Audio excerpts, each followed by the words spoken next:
In this episode of Heartland Highways, we'll meet the Walldogs. No, they're not animals, but a group of artists that meet up in various locations to paint murals aimed at boosting beauty and tourism in small towns. There's a lot of bits and pieces and everything else that goes into it. You know, we're talking to the community, we're trying to figure out a concept, we're coming up with ideas for murals. I say, give me your best 25. You know, the nuts and bolts that goes into a Walldog meet, it would blow some people away how many things you have to think about in the process. But when it all comes together, it's really worth it. Then we'll meet another group of people who like to have a good time, the Arcola Lawn Rangers. You won't want to miss a story about these parade enthusiasts whose motto is, "You're only young once, but you can always be immature." Finally, we'll close today's show with a nostalgic look back at the history of baseball in Mattoon, Illinois. That's next on Heartland Highways, so don't go away.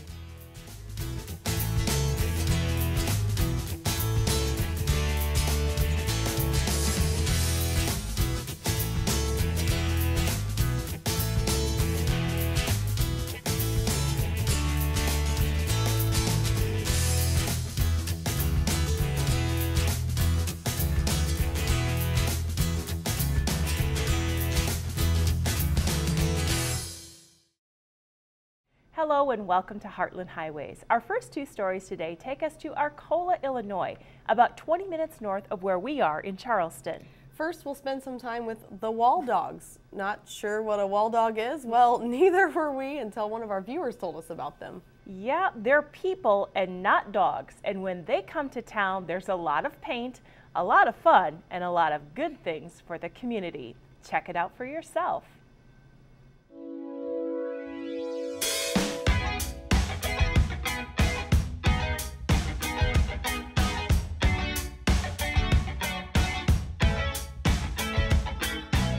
It's a town-changing event for us. Every mural has a story behind it.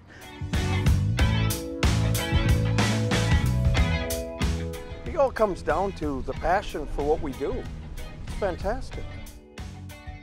Bring together one central Illinois town with some blank walls and over 100 mural painters from around the world, and what do you get? A Walldog meet. In June of 2012, they descended upon Arcola, Illinois for a 5-day paint-a-thon that resulted in 15 murals in the downtown area. The term Walldog was a nickname given to traveling sign painters back in the day. The present-day Walldog movement began in 1993 in Allerton, Iowa. It was an opportunity for muralists to get together, paint, swap stories, and have some fun.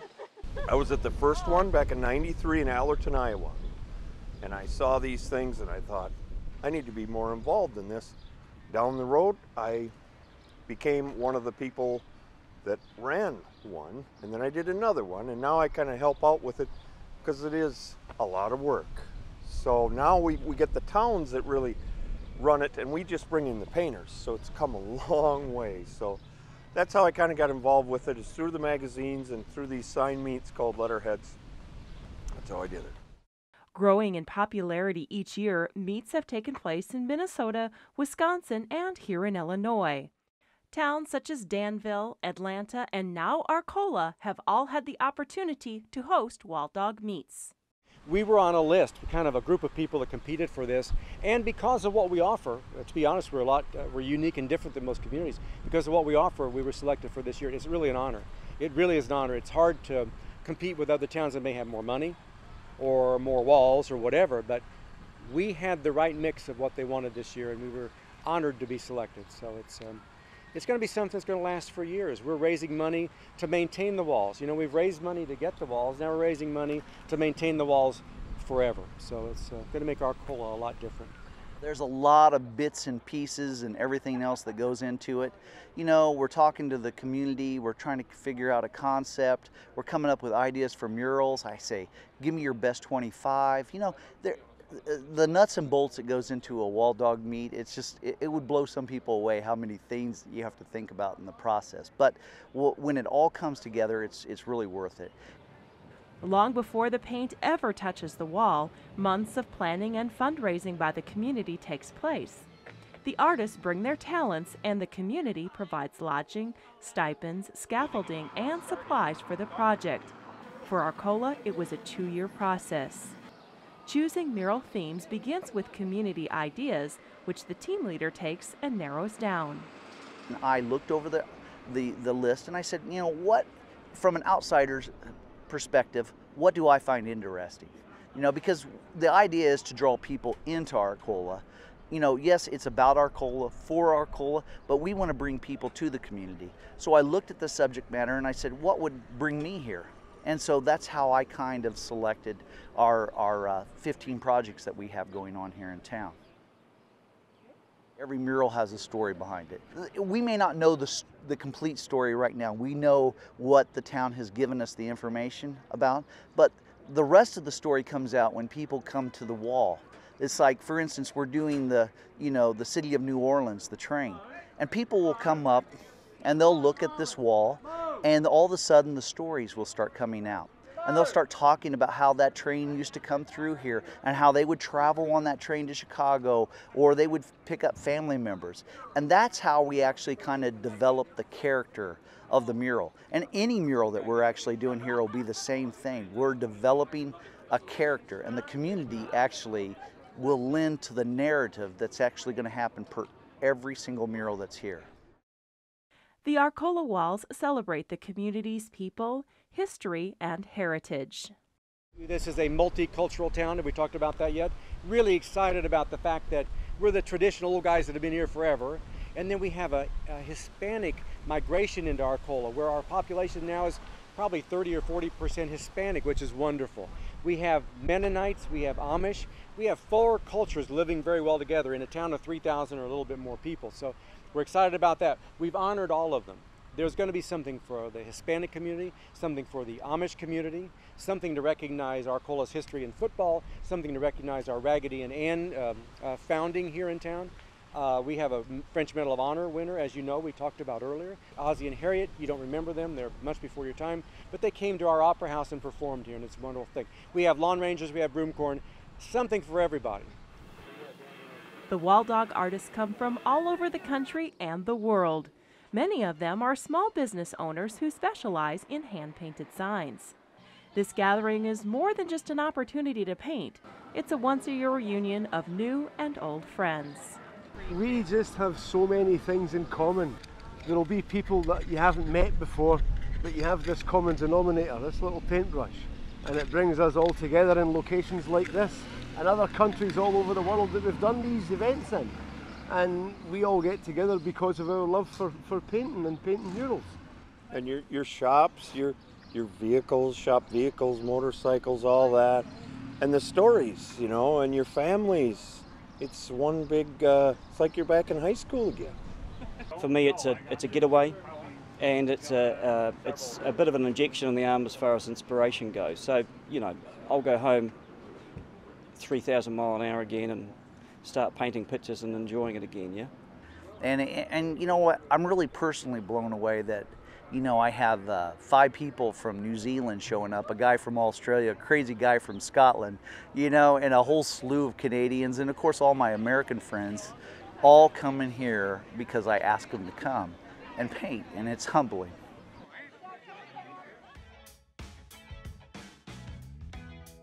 In just 5 short days, 15 blank canvases were transformed into one-of-a-kind works of art that will not only be a tourist attraction, but serve as a long-term visual history of the people, places, and events of Arcola, Illinois.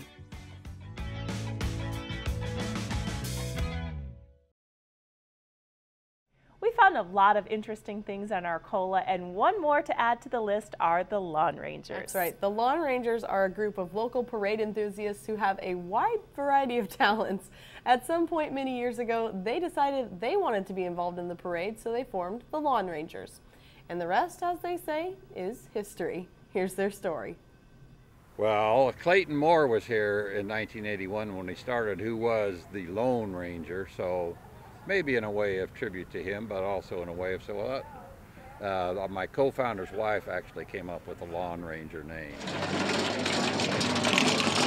But basically we have no redeeming value whatsoever. We're just a social group. We'll take almost anyone into our ranks. They weed themselves out. Some people decide it's not for them, but for the most part we've had great luck in growing our numbers. I think over 1,000 different people have marched with the Rangers at one time or another. I think that's one of the key components of the group and why we've been able to expand membership. It doesn't require any talent whatsoever.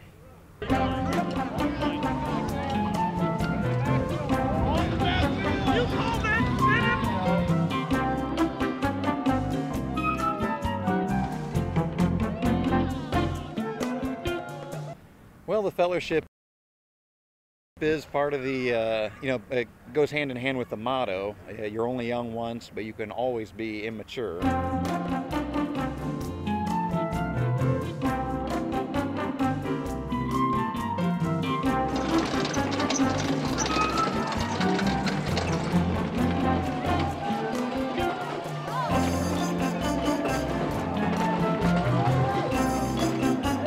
It's been a wonderful run, and I started just friends of friends, getting other friends to come join, so it's been great. You know, it's kind of amazing because we got all ages. We got 21 up to 80. We got hourly workers, union guys, businessmen, political figures, so we just got a strange group, but the one thread they have in common is everyone seems to have no delusions of grandeur and seems to enjoy a good time. Well, for us, we get together and we enjoy some food and drinks before the meeting. We have a lot of guys that come back to the Broomcorn Festival, either born and raised in Arcola or come from miles around to march with them, with the Rangers. And usually if you march once, you come back again. So a lot of guys that are back here, I see once a year at this party that we have before the parade. And then march with them, and it's some good memories to share. I enjoy the people. They're all, they say here the fellowship, they joke about that. It is really about that, just getting together and having fun. They're a good group of people. They do good stuff. They've been an important part of this parade for many, many years. People count on to be here. So I'm almost honored to be here. It's a nice thing, and I'm glad to be a part of it. Well, here's what I think part of our appeal is. Everyone loves high school bands. Everybody loves Queens. But when float after float, band after band goes by, and after a while they all start looking the same. And then you see these guys pushing mowers, twirling brooms, having a big time, yelling at the crowd, throwing stuff out. And people say that's what a parade should be, people having fun. So I think that's the part of our appeal and what you will see today. The reaction is great because if you're at a normal parade, you see the fire truck and the politician and the Miss Whoever, and it gets a little redundant. And then you see these older guys with the masks on and the cowboy hats and the decorated mowers, and they're throwing brooms, and the mowers look funny, and everybody's having a great time, and it spices up the parade, and we can tell people are just chomping at the bit to see us every year.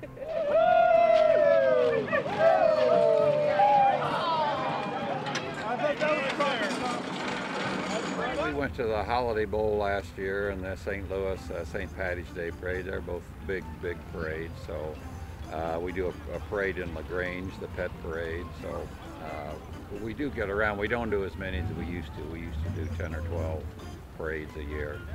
My first parade was the Holiday Bowl in San Diego. It was a great parade. We had about 30 of us out there, and just a packed crowd. But the Broomcorn Festival parade, that's the highlight of the year. I've admired the Lawn Rangers from a distance for many years, but I've not been around here enough, living in St. Louis most of the time, to be involved. But I was honored that Pat Monahan, the Gray Blade, invited me to come out this year. So yes, I'm a rookie. I have no idea what's coming up in 5 minutes. They just called a meeting, and I think there's some rookie training, maybe some hazing.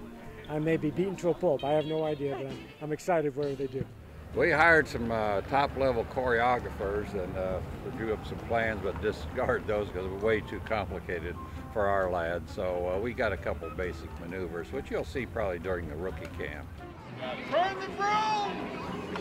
First move is walk the dog.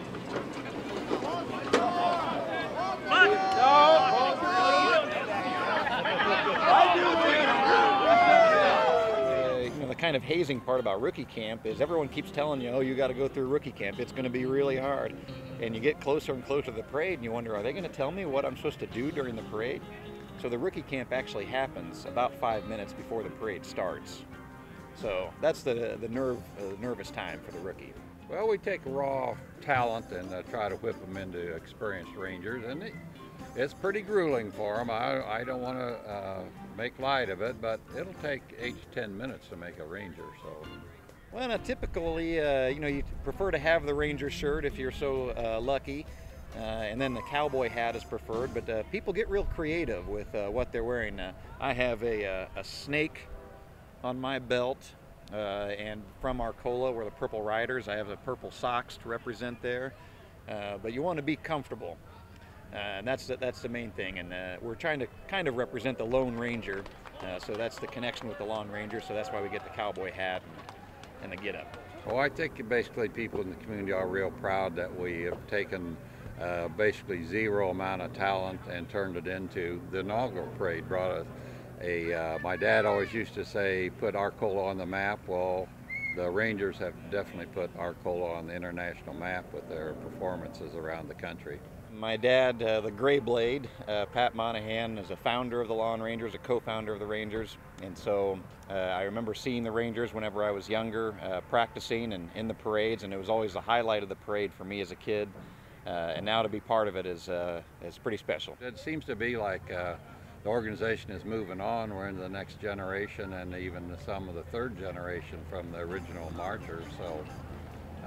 So I think the Lawn Rangers will be around for many more years.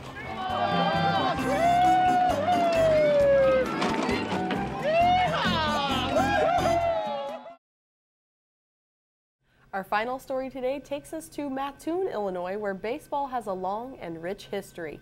From pickup games to Little League World Series, if it has to do with a bat and a ball, it's found an easy home in Mattoon. The long and storied baseball traditions have a nostalgic place in the hearts of many in this town, and we were lucky enough to spend time with a few that agreed to share their stories and their memories. Some people call it the home of the Linder's Bagel. Others simply call it home. But for a surprising number, Mattoon, Illinois is known as the unofficial baseball capital of the world. The unofficial baseball capital of the world came from, I guess, some numbers that former Mattoon High School athletic director Harry Gaines got looking at, and he was kind of tracking how many kids, how many adults in Mattoon were involved in baseball. And based on our population and how many people were participating, Harry came up with Mattoon as the baseball capital of the world, and percentage-wise, it was pretty high. So, you know, I don't know how we can compare it to other communities, but when looking at how many people percentage-wise were playing in Mattoon, when he did that in the early 90s, it would be hard to argue against anyway. Part of what lends to that high participation in everything from T-ball to Junior League, Babe Ruth, Legion Baseball, and beyond is the rich history it grew from in the area. My dad was born in 1894, and in the early 1900s, they had an electric train that ran between Mattoon and Charleston, the interurban line. And on the north end of the Charleston Country Club, they used to have a baseball stadium, and it was called Urban Park. And people would get on the train, electric train in Mattoon, and ride over there for a ball game, and always on Sunday afternoon, and that was a big deal. And the men dressed up, wore suits and ties and straw hats. These were, I would probably classify them as semi-pro players. It wasn't like minor league baseball today. And they had a pitcher, and he could not speak. He squawked, but he couldn't verbalize words like you and I can. And he also couldn't hear very well. And in those days, when things weren't quite as politically correct, they called him deaf and dumb. And that was his nickname on the baseball team. They called him Dummy Taylor. He'd wind up and he'd fire one into home plate, and then he'd be squawking. Was it what he was trying to say? Was it a ball or a strike? He didn't, you know, and because if they would speak ball or strike, he couldn't hear them. So finally he got hold of the umps, and somehow through communication, he taught them to throw their right hand out if it was a strike, and their left hand out if it was a ball. He went right to the big leagues. The Giants were in New York City in those days before they moved to San Francisco, and he started pitching for the New York Giants. Had the same problem. Got in there and he's squawking and carrying on and raising Cain with the umps, and he finally taught them strike and ball. And that's what we have today is the ball and strike signs, and it all started in Mattoon, Illinois with Dummy Taylor in 1908 or something like that. So from there, the baseball tradition continued to grow in Mattoon. More amateur and semi-pro teams continued to come and go, and eventually the Babe Ruth League took hold in town. In 1969, Mattoon decided to host a Babe Ruth World Series and did most of the large upgrades that we now see at Peterson Park in the late 60s leading up to that 69 World Series. The community got behind that event, businesses, all community members, and it was such a community-wide event. I think that the Mattoon community just fell in love with running tournaments and just kind of the atmosphere that came along with that. The host family program was still in full force back in there, and at that time many people in the Mattoon area were familiar with that, were willing to host the kids in their own homes for the different World Series that were later here in 99, 2000, 2002. And that's a big part of it. You have to find a community that's willing to back it and support it. Mattoon is the longest continuous affiliated Babe Ruth charter in the state of Illinois, and I believe the third longest in the Ohio Valley Regional, which is made up of 8 different states. So Mattoon's been Babe Ruth affiliated for a long time, so the interest and the passion for baseball has been going back since the 40s and 50s. And in the last 20 years since I've been active and involved, Mattoon has just made a real commitment to the facilities and their focus on, I guess, kind of branding who we are. The facilities are what eventually led to Mattoon landing a series of Little League World Series, if you will. Once a new press box was built and a few upgrades made in 1996, Lawson Park became a standout attractor for tournaments. So we built the press box in '96, the wooden fence shortly followed, and that was kind of the dream of Eddie Collins, who was involved for years and years out there. And then from that tournament in '96, we ended up hosting several state tournaments afterwards, and then eventually the World Series in '99, and then the Cal Ripken World Series in 2000, and then again in 2002, and then actually hosted a softball World Series in 2004. So those fields, for the size of the town of Mattoon, 18,000 residents, I would put those fields up against anyone around for that size of community. They're just outstanding fields, and people come once they get there and they play on those fields. They want to come back, which is a real good thing for the tourism and making Mattoon well known. With all that activity surrounding America's favorite pastime, one might wonder what's in store for the future of Mattoon baseball. I think we're in pretty good shape. We're growing. We still have a lot of kids participating, from 4-year-olds down at the T-ball level up through 8, 9, 10-year-olds at the junior league, which they're now Babe Ruth affiliated through Cal Ripken baseball. And there are 11 and 12s at Lawson Park. They continue to be very active, and the numbers are good. 13 through 15s are Babe Ruth baseball out at Grimes Field, and the older kids are Post 88 American Legion's doing well, very active. So Mattoon baseball will continue and move forward and play a lot of ball during the summer months here in Mattoon.